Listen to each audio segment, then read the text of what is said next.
Welcome back to the Deep Dig Sports Pod. I'm your host, Drew. My other host right over there. What's up? It's D. Good to see you again. Be sure to hit that like button. Be sure to subscribe. Drop some comments below. Let us know your thoughts. We are getting down the home stretch of the NFL season. All big games coming up. So be on the board for that. Yeah, we're talking some NFL storylines today, and we're going to start in Philly. And no, we're not talking about America's number one podcast, Kylie Kelsey's new podcast, just surpassed Joe Rogan to be the number one. I have not heard a single person talk about this podcast or seen a single clip.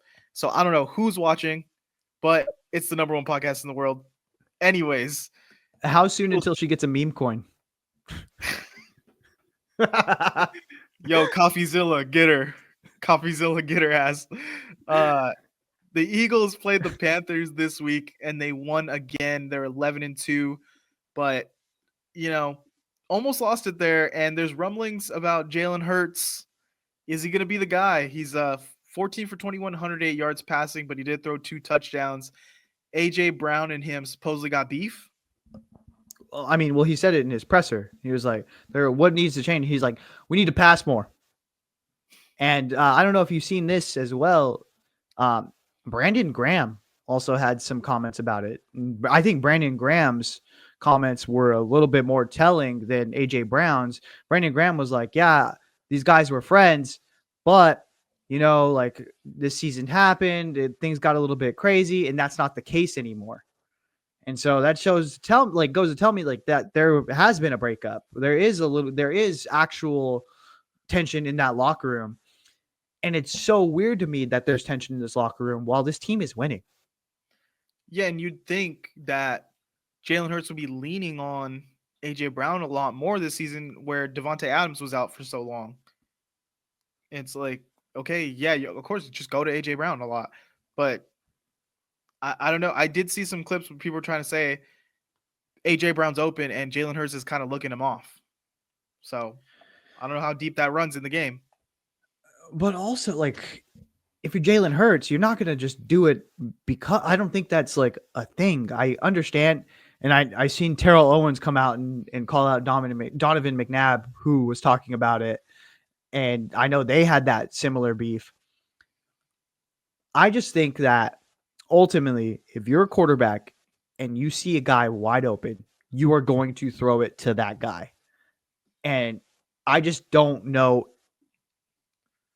Well, how to put this. I don't know if Drew Lock and Malik Neighbors would beg to differ, but go on. I just don't know. And there were rumblings about this before. Is Jalen going to be the guy? Is he a true superstar quarterback like they're touting him to be? I don't know. I think those are valid questions moving forward. Like, I don't think he's ever been the greatest passer in the world. I don't think you've ever put him as one of the top 3 quarterbacks in the entire league. And so I think now you're just starting to see with the addition of Saquon Barkley, them leaning on the run game, and now targets have just drastically dropped for everybody in that team. Yeah, and then Dallas Garner hasn't been healthy. Devontae Smith, we said, was been hurt, so it has been hard for him to get the passing game going. And I mean, this whole thing, Jalen Hurts' whole thing was being a leader, though, was being a great locker room guy. So it kind of makes me think, like, is AJ Brown really the one kind of stirring this, being like, hey, I'm not getting the targets I want. I'm not, putting up the numbers I want to put. Because I think as a quarterback, you are just kind of like, hey, we're winning games. I'm happy with that. But as a receiver, they do But call them divas. you got to take pieces from everywhere, right? One of the main storylines from this Eagles team this offseason was that they had a quarterback that was not communicating to their fucking head coach. That was a huge story this offseason that they didn't see eye to eye. Something was awry. And now you're getting this tension in the locker room with, guess what? The quarterback. Like, I'm not saying it is him, but could he be the problem? And last season, they fell apart at the end. And I mean, they haven't done it yet, but they're starting to, struggle a little bit. Let's give the credit to Bryce Young, though. Bryce Young is looking saucy. He's over there flexing on people. He's running. He's throwing. Bryce Young is a changed man after the bench, and I Yeah. think he's gonna be. You can't get rid of him. You can't get rid of him after this year. You got to keep him. See what he can do next year. And Chuba Hubbard's rolling. Can they? Thielen's rolling. Like, let's get this guy some more weapons. Let's get him offensive line. Panthers could be decent. I'm not gonna say they're gonna be good, but they could win more games next year for sure. Yeah, and people were like, "Oh, well, their offensive line was so good. They were blah blah blah in PFF." No, it's okay. Like, let's go ahead and build a little bit more in the trenches. It's okay to be like, it shouldn't all be on Bryce. Bryce is doing the best he can with what he can, and I think that he has now moved into the point where you can't move off of him. You have to just roll with him, and I'm happy for him. I like Bryce Young. I liked him coming out of college. I think that he has the tools to get it done. Again, it takes a unique game plan, and you have to be patient because this guy is doing something that no one else is doing at his size. So kudos to him for that. Did you see the guy that bet $3 million on the Eagles to win this game? He must have been sweating like crazy, dude. It took a dropped ball from Xavier Legette to really kind of seal the deal. Man, Like $3 million to win like 200K or something. Like yeah, something insane. minuscule. All right, let's talk about the 49ers and Bears. 49ers blew out the Bears. They didn't even show up in the first half. I think as a team, total yards, the Bears had 4 in the first half, and it was an embarrassing loss for them against a depleted 49ers team that their season looked completely over, which is still, technically not over, but it would take a lot for them to get in playoffs. What did you think about the Niners beating the shit out of the Bears? I think ultimately, like, we looked at it and we were like, this is going to be a tough game for the 49ers. On paper, like, these are two teams that aren't too far off as far as their record. We've seen that the Bears, again, have a better defense. They have Caleb Williams, who's given them given defenses fits when he's on the run. They have a defense that is known to be struggling with mobile quarterbacks. This could be it. And then reality set in and they beat the shit out of them. And it goes to show you, like, all teams are not like records. There's certain teams that, like, on paper, like, oh yeah, they're having a struggling season, but they can go out there and beat bad teams. 49ers are one of those guys. The Bears are always going to be the Bears. I'm sick of their fans every single year being like, this is the year. This is a playoff year. Go Bears. They're just so far from being a functional franchise. It's laughable. And I seeing so much discourse of Bears fans arguing about Ryan Poles, about his track record, and like comparing notes on like, well, these are his draft moves, these are his signings, these are trades, and people, some people using it to say he should stay, and some people using it to say he should leave.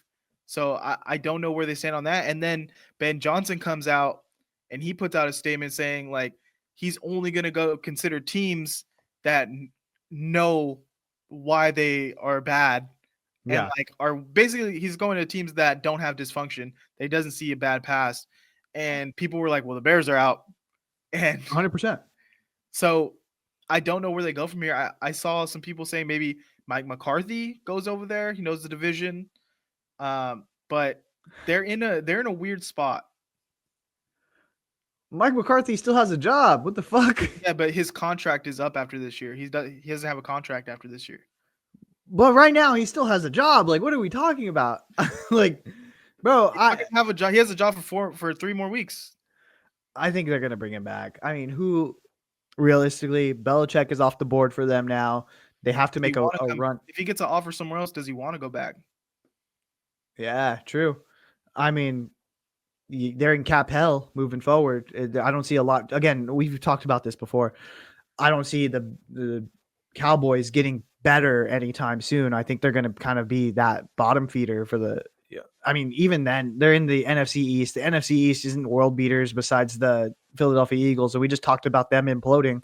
So But I think that, yeah, but I'm gonna go to the Bears. So no, I mean, I seen a lot of like, oh, this guy, we should really look at Thomas Brown to be the head coach, and then the interim bump for them is getting blown out by the 49ers, a depleted 49ers team.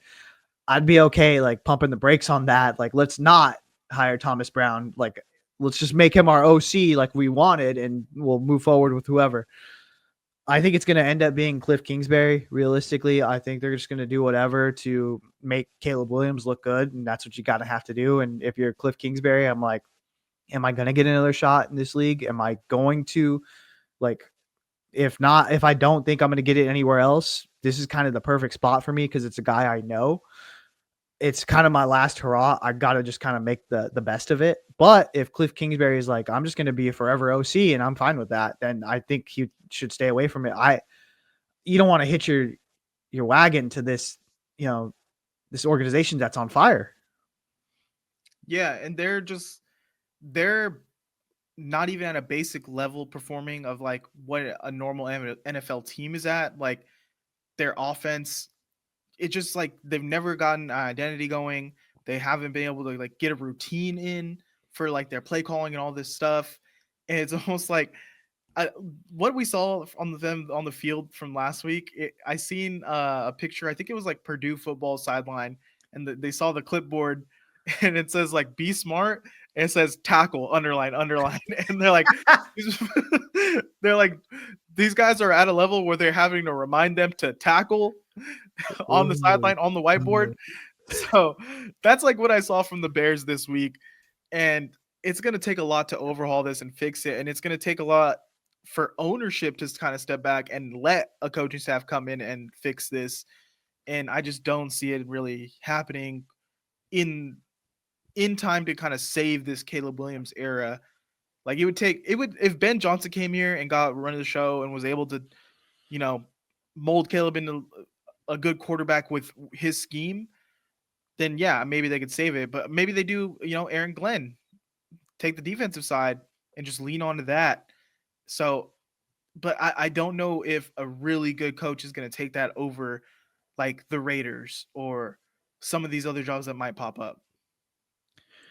What I think they should do, I just put my nuts on the table. I slide a blank check over and be like, Dan Lanning, hey, we want you to come over.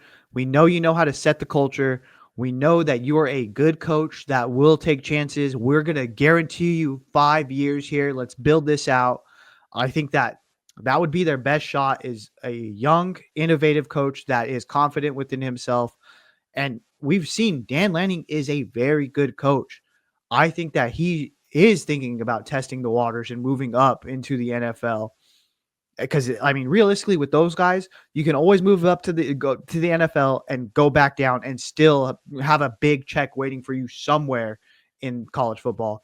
I think you do that rather than going the Lincoln Riley route or Cliff Kingsbury, because Lincoln Riley is not a good head coach. Cliff Kingsbury, we've seen him not be a good head coach. I think you take a chance and you have a guy who can build a culture, and that's Dan Lanning. I think if they don't nail this head coach signing this offseason, Caleb Williams is just Trevor Lawrence. It's generational talent.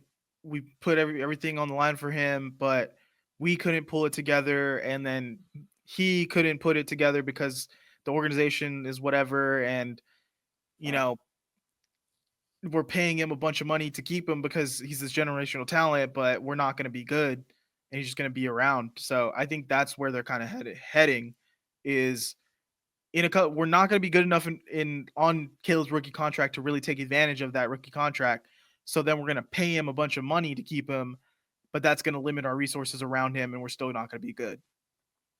Yeah, it's a tough situation. I mean, but that's what bad franchises do to stay bad franchises. I mean, we've seen it in Jacksonville. We've seen it repeatedly before in Detroit. But all it takes is one. Yeah, the Jets are going to be the Jets, but all it takes is the correct guy in there to change the culture, and Look at what Dan Campbell's doing. I think that if you get a guy like that, even though he's not a huge X's and O's guy, a guy who knows football and can build culture, I think that goes a long way.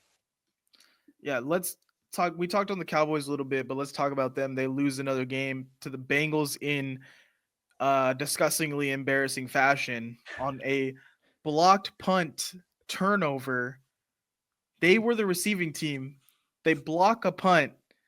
It goes past the line of scrimmage and hits one of their players, and the Bengals fall on it, and Bengals get a fresh set of downs. That's how they're losing games right now in Dallas. And and just to add more onto that, Overshown, their linebacker, who's played amazing this year and really been an impact player for them, he tore everything in his knee. And he is looking at a 2026 comeback as of right now. So they're in cap hell, like you said. Dak's not playing right now. They just lost their a good young piece. Micah Parsons has a podcast. Like what? And their head coach contract is up after this season. Who knows if you're gonna pay what he wants to come back? Is he gonna want to come back? All this stuff. I have no idea what they're gonna do. Like, how can they get better? Yeah, I think Jerry Jones has to, not get a cramp writing checks. I think he's gonna have to pay someone a lot of money to really set the right precedent. And I don't. The thing with me is, I don't understand what the thought process was for some of these teams that had a very obvious coach in there that was not going to take them to the next level. So I'm talking the Bears, the Cowboys, the Jets. Like, why did we not make a move when we had such a deep pool of head coaching candidates? Bill Belichick, Pete Carroll, Mike Vrabel, like all of these guys.